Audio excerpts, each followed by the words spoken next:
ถ้านึกถึงไก่คุณนึกถึงไอ้อย่างพ่องไก่ทอดมาแถมอันไก่ต้มแถมลาบไก่อะแถมนิดไก่ปิ้งเอาแถมจึ๊กอันไม่ขนไก่เลยอะอันนั้นก็แก่ไป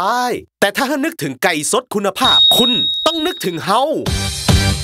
ร้านขายไก่สดนายสูตรในกาสดอำเภอเทิงจำหน่ายผลิตภัณฑ์จากไก่สดคุณภาพสะอาดได้มาตรฐานบ่ว่าจะสั่งเป็นตัวเป็นกิโลไก่ซับเครื่องในปีกเต็มปีกบนปีกปลายข้อเอ็นหนังน่องเนื้อตับครบ